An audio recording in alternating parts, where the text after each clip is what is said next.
आणि आता एक मोठी बातमी, वीज वितरण यंत्रणेच्या खासगीकरणाविरोधात राज्यभरातील वीज कर्मचारी हे संपावर गेलेले आहेत। रात्री 12 पासून वीज कर्मचारी संपावर गेलेत। रात्री 12 वाजता वीज कर्मचाऱ्यांनी याची घोषणाबाजी केलेली आहे। तर नागपूर जिल्ह्यातील कोराडी आणि खापरखेडा वीज निर्मिती केंद्रातील कर्मचारी संपावर गेलेत आणि या संपामध्ये 95% कर्मचारी सहभागी असल्याचा दावा करण्यात आलेला आहे। वीज पुरवठा निर्मितीवर संपाचा परिणाम होण्याची त्यामुळे आता शक्यता निर्माण झाली आहे। या क्षणाची अतिशय मोठी बातमी आपण पाहतोय। कोराडी केंद्राबाहेर कर्मचाऱ्यांनी रात्री आंदोलन केलेलं आहे। वीज वितरण यंत्रणेच्या खासगीकरणाविरोधात राज्यभरातील वीज कर्मचारी संपावर गेलेत आणि रात्री 12 पासून वीज कर्मचाऱ्यांनी आपला संप सुरू केलेला आहे।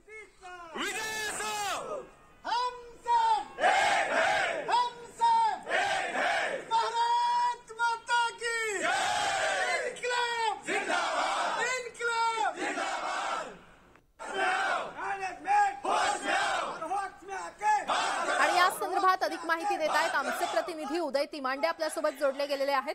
उदय, वीज वितरण यंत्रणेच्या खासगीकरणाविरोधात राज्यभरातले वीज कर्मचारी हे आंदोलन करतायत, संपावर गेलेले आहेत, काय सविस्तर अपडेट? ती रात्री 12 वाजतापासून झालेली आहे। नागपूर जिल्ह्याचा जर विचार केला तर नागपूरच्या कोराडी आणि खापरखेडा विद्युत केंद्राबाहेर जे आहेत ते कर्मचाऱ्यांनी आपल्या आंदोलनाला जे आहे ती रात्री 12 वाजेपासून सुरुवात केलेली आहे। त्यामुळे आता या सगळ्या कर्मचाऱ्यांच्या आंदोलनामुळे जो आहे तो कुठेतरी वीज निर्मितीला याचा फटका बसू शकतो आणि परिणामी जे विद्युत ग्राहक आहेत त्यांना याचा परिणाम जो आहे तो जाणवू शकतो। साधारणतः 12-1 वाजेपर्यंत जो आहे तो वीज पुरवठा जो आहे तो नियमित असेल, मात्र त्यानंतर जो आहे तो हा फटका बसू शकतो। त्यामुळे सरकारने जे आहे ते आमच्या मागण्यांची दखल घ्यायला पाहिजे। महावितरण आणि या तिन्ही कंपन्यांचा खासगीकरणाचा जो डाव सरकारकडून रचला जातोय त्यावर प्रतिबंध घातला पाहिजे अशी मागणी जी आहे ती कर्मचाऱ्यांची आणि जोपर्यंत सरकार यांच्या मागण्यांना सकारात्मक घेणार नाही तोपर्यंत या आंदोलनाला जे आहे ते थांबवणार नाही असा इशारा जो आहे तो कर्मचाऱ्यांनी दिलेला आहे। आता तरी राज्यातील वीज पुरवठा सुरळीत आहे, मात्र या संपाचा फटका जो आहे तो दुपारनंतर बसण्याची शक्यता आहे। कर्मचारी कुठल्याच पद्धतीने माघार घेण्याच्या तयारीत नाही। रात्री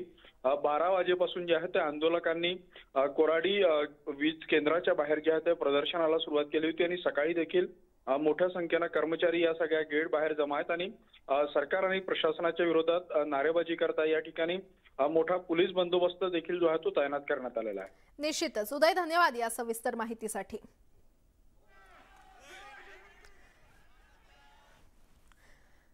तर तिकडे पुण्यातही वीज कर्मचारी संघटनांचा संप मध्यरात्रीपासून सुरू झालेला आहे। सर्व वीज कर्मचारी संघटना संपामध्ये सहभागी झाल्यात। संपामुळे वीज वितरण व्यवस्था विस्कळीत झालेली आहे आणि पुणे शहराच्या अनेक भागात बत्ती गुल झाली असल्याचं कळतंय। या क्षणाची अतिशय मोठी बातमी, पुण्यामध्ये देखील वीज कर्मचारी संघटना आक्रमक झालेल्या आहेत। त्यांचा मध्यरात्रीपासून संप सुरू झालाय आणि सर्व वीज कर्मचारी संघटना या संपात सहभागी झालेल्या आहेत। तर संपामुळे वीज वितरण व्यवस्था विस्कळीत झालेली आहे आणि पुणे शहराच्या अनेक भागात बत्ती गुल झाली असल्याचं आपल्याला पाहायला मिळते। या संपाचा परिणाम आपण पाहतोय। तर संपामुळे वीज वितरण व्यवस्था विस्कळीत झाली असल्याचं कळतंय। वीज यंत्रणेच्या खासगीकरणाविरोधात हा एल्गार पुकारण्यात आलेला आहे आणि पुण्यामध्ये देखील वीज कर्मचारी संघटनांनी मध्यरात्रीपासून आपला संप सुरू केलेला आहे। सर्व वीज कर्मचारी संघटना या संपात सहभागी झालेल्या आहेत। जर संपाची दखल घेतली नाही तर तीव्र आंदोलन करणार असल्याचा इशारा देखील देण्यात आलेला आहे। दरम्यान राज्य सरकारकडून या संपकऱ्यांना मेस्माची नोटीस बजावण्यात आलेली आहे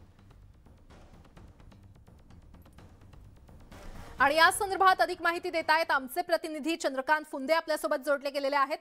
चंद्रकांत, खरं तर वीज कर्मचाऱ्यांनी हा संप पुकारलेला आहे, मात्र या संपामुळे वीज वितरण व्यवस्था विस्कळीत झाली आहे।